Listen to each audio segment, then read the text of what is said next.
the prompter on the TV screen. Copy that. All right, in front of you, you will find a packet.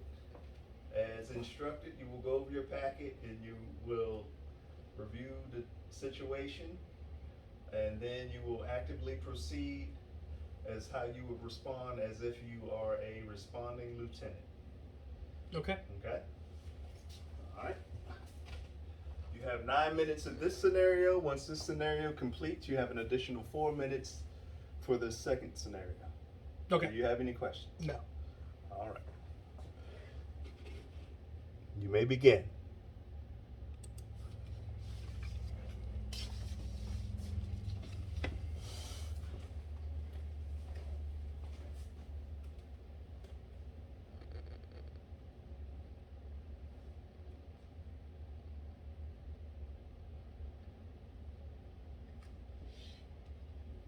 United 14 Chesapeake.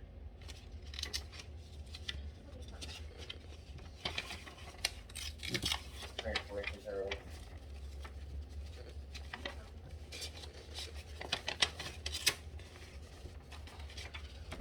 Okay, I'm going to arrive to the station early before dispatch, taking different routes, looking for construction, road closures. I'm also going to go ahead and check the weather. When I arrive at the station, I'm going to receive turnover from the off-going crew. I'm going to check my staffing to make sure that I know my neighboring crews and their capabilities. I'm going to check my email as well, and during the morning meeting with my crew, advise them of any pertinent information. I'm going to make sure that my truck is checked off and ready for service. Make sure everyone's gear is on the truck, including myself. I'm going to go ahead and make sure the passports are updated. I'm going to make sure that the radios match the SCBAs. When I receive the dispatch, I'm going to listen overhead. I'm going to check my MDT for any additional information, and I'm going to relay that to my crew. I'm going to make sure that everyone is seat belted in the engine. I'm going to make sure that my driver follows driving policy, and I am going to locate my primary and secondary hydrants and proceed to leave the station. Once I leave the station, I'm going to make sure the station is secure. All right. As I'm driving to the scene, I do note a heavy black smoke,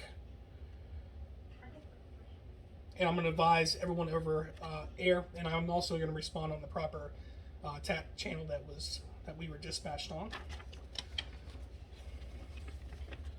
All right, as I approach the scene, I'm going to attempt to get a multi-sided view of the structure. I'm going to leave room up front, right in front of the structure for the ladder, and I will advise them if I note any overhead hazards such as power lines.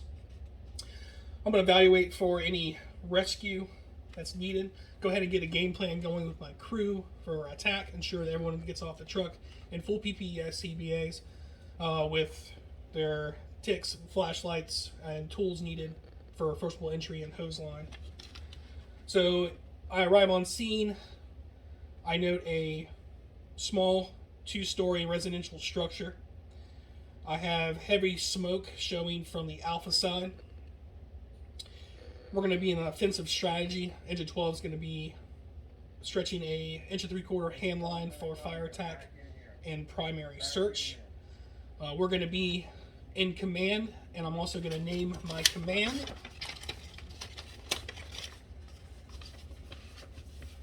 Which is going to be Stormcloud Avenue Command.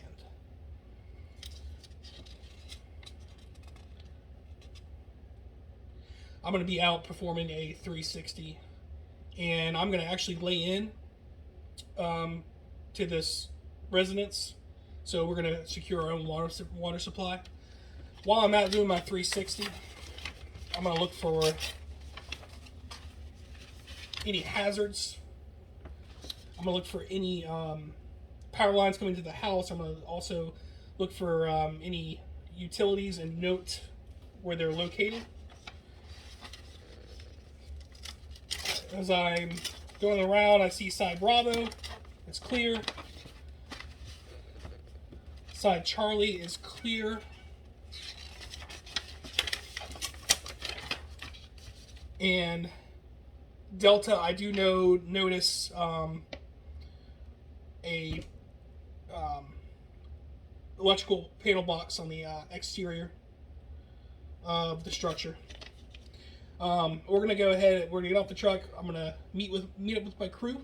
We're gonna be par 4. We're gonna be going interior for a fire attack and giving the low air. It looks like it's coming from the garage.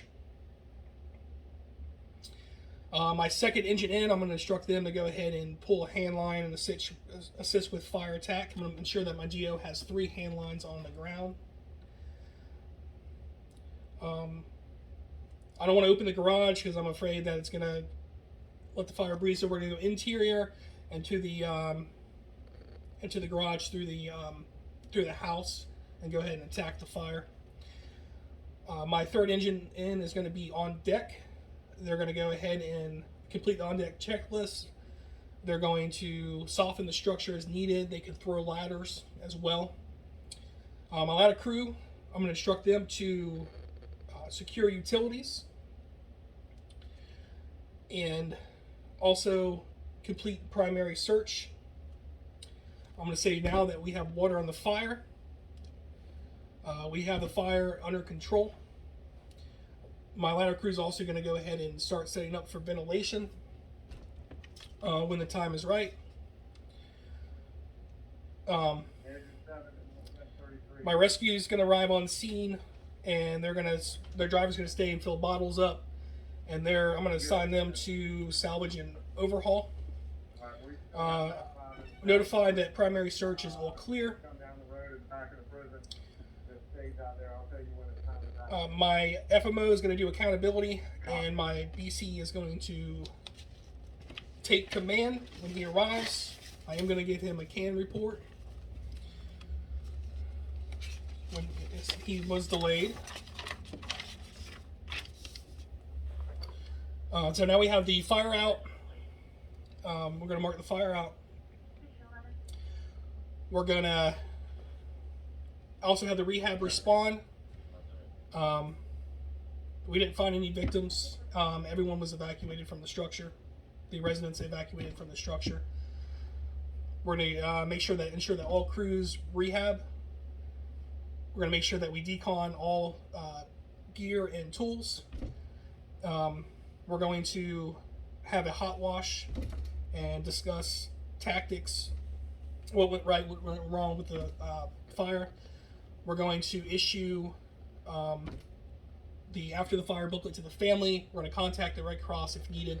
We're also going to contact the PIO and the fire marshal so he can do his investigation. After that, we're going to go back to the station. I'm going to ensure that all my crew gets fed and they take showers. We consider utilizing the SISM team if needed, but we might be able to just talk about the situation or the scenario amongst ourselves. And then we're also going to drive by the structure later to make sure there's no rekindling and also to check on the family. And that ends my scenario.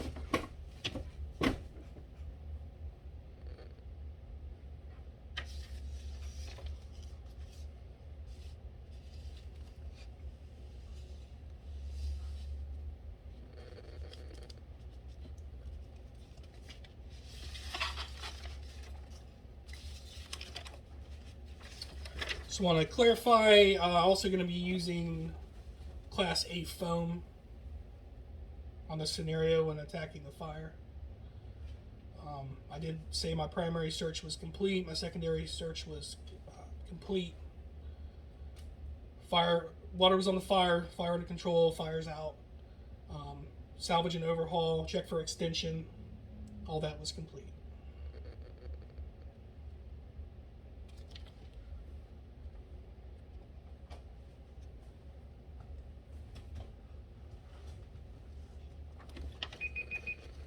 Okay,